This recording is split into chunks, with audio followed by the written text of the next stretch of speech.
Which brand has lost you as a customer? Jiffy Lube. Dudes punctured my oil filter when they changed it. Eventually ran out of oil like 2 weeks later and made me drag theirs through claims court to pay for repair. Edit, impromptu duck Jiffy Lube thread.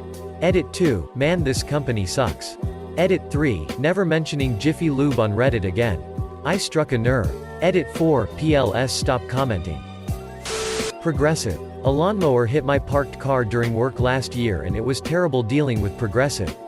The claims agent I got stopped communicating with me after a certain point and I ended up having to hound the lawnmowing company's owner to pay for my car's repairs. Expedia. God help you if they ever make a mistake on your booking. Their entire customer service infrastructure is designed to stonewall and frustrate you until you give up. Even when the problem is clearly their fault. Oh gosh yes. We had so many bookings with Expedia that weren't actually booked and you only know once you're there. That one time I pushed them and they did an upgrade for messing up, but seriously I'd much rather have my vacations go smoothly than get an upgrade. We actually lost a couple hours every time it happened, easily 3/4 times, and won't use Expedia anymore. DoorDash. After learning about the whole tipping situation. This article covers both of the reasons I canceled my account. The tipping model they had was skipping the drivers and going to the company. They instituted a new policy, but drivers are reporting that nothing has changed. They also had a pretty significant data breach in May 4, 2019 and didn't disclose until September 26, 2019. CNET.com. I will never buy Campbell's Chunky Soup ever again. When that brand was started I was hooked. I loved everything they made. They had this one that had like small little burger patties in it. Ducking delicious. I ate at least one can a week. It was my go-to lunch as an unattached young adult male. Then they changed the recipe. Their meat turned to sheet. Every soup had a layer of grease on it. It was disgusting. I stopped buying their product and sent them an email about how they lost a lifelong customer. In their response back to me they apologized and gave me a gift to make up for it, a coupon to save 50 cents on a can of Campbell's soup. Is that what happened? I used to love chunky soups. Moved out of the country and eventually one store started selling them here. Was so happy to have my wife try it. It was garbage and I felt embarrassed for hyping it up so much. Bank of America. Their ATM was down so I had to go in and deposit my check. Paid all of my bills and had pretty much no money. This was during college. And they hit me with a $10 service fee which overdrew my account. And then they charged me a $35 overdraft fee. So, $45 I didn't have because their machine was down. The person I talked to on the phone was a complete big dig and I decided to get rid of my account right then and there. He then gave me an attitude about canceling. Duck that guy and duck Bank of America. Boa literally handed me a fake $100. And when I asked them to replace it with a real one they called the cops on me for trying to pass a fake bill. A fake bill they literally just handed me. The cops reviewed the footage and informed the teller and manager that they were at fault. The bank manager refused to acknowledge their mistake or apologize. So I closed my account. They had the nerve to try and retained me afterwards. Duck Boa. Edit, lots of feedback. I'll try to clear up what happened. I was about 20 years old when it happened. And very stupid about how things worked. At the time I was too thankful to be off the hook to think about anything else. The cop made the teller take the bill back. And as far as I know took off after. I didn't even think to call the news or sue. The whole thing gave me pretty bad anxiety. So I went home and tried to forget about it. Older me is mad that younger me didn't pursue anything. I hope that clears some things up. Thanks for all your kind comments. I didn't realize this was such a common thing. Facebook lost me a couple years ago. The way they treat their users and their data was upsetting to me. I could almost feel the fake experience they were trying to build. And I hated it. Their complete lack of care about privacy is someone I also disliked.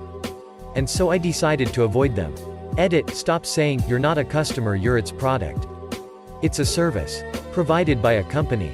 That I used. Stopped using FB over 6 years ago. Best decision I made. I made sure to unfriend every person and delete every post so as not to have an excuse to go back. I still use WhatsApp and Instagram which when I joined weren't owned by FB. So I guess I'm still in the loop. Super dry because my friend and I were once at a snowboarding festival and they were giving out free stuff like snow goggles etc. But their reps wouldn't give anything to us because we didn't fit the look. Edit, I know I'm not entitled to anything. It wasn't about getting free stuff. It was the quite clear message of you're not good enough.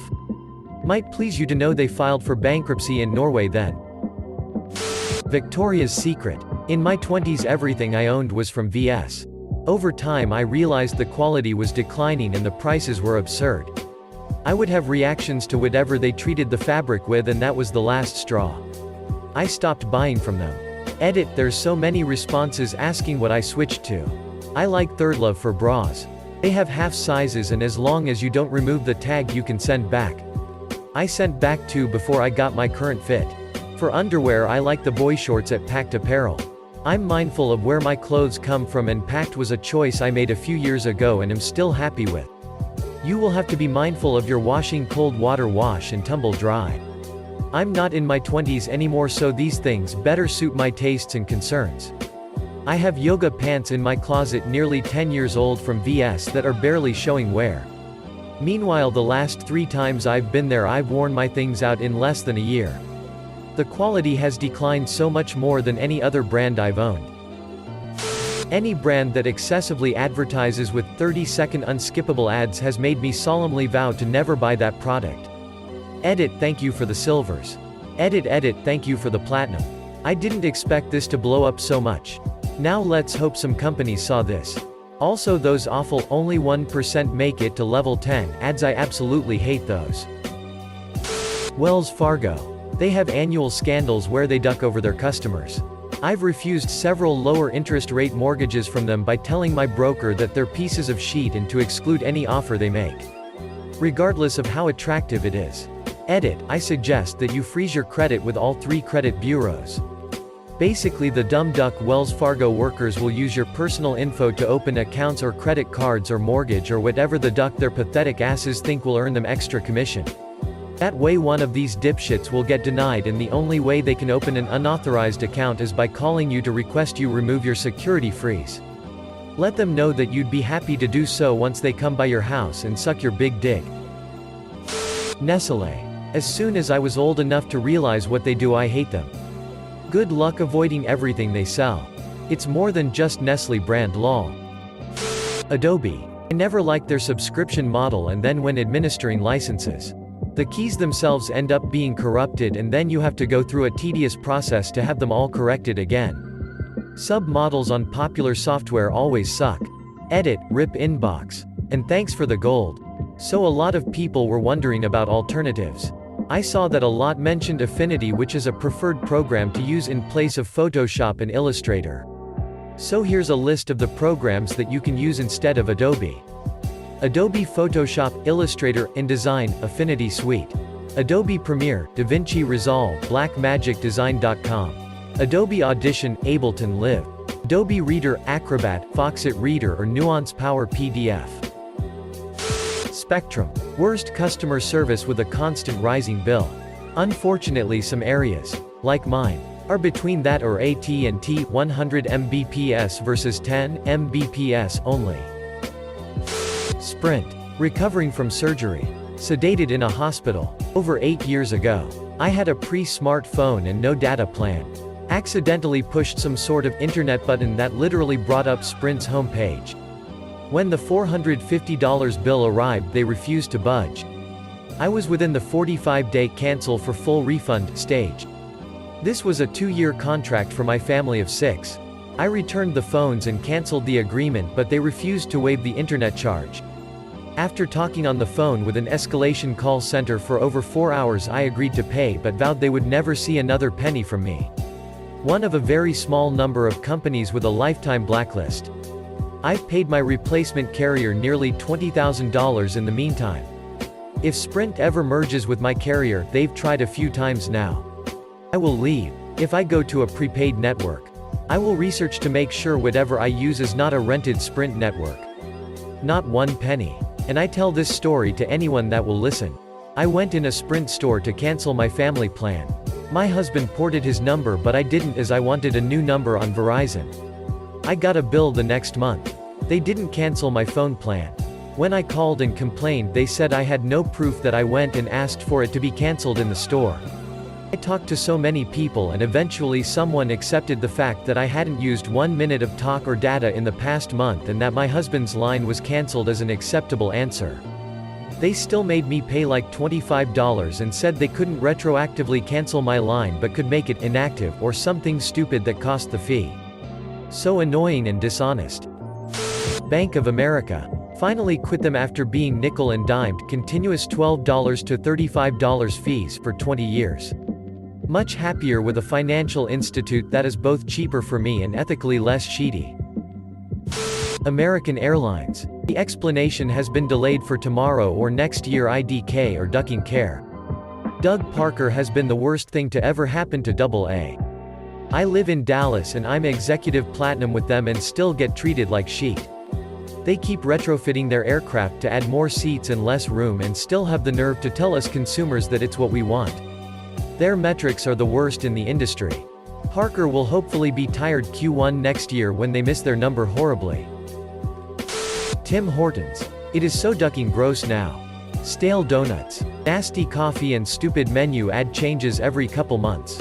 I am not kidding. They literally have a hot dog breakfast sandwich. They need to go back to the menu like 15 years ago. I know they're bought out by the Burger King company and start making things in-house again. They jumped on the Beyond Meat burger trend a couple months ago.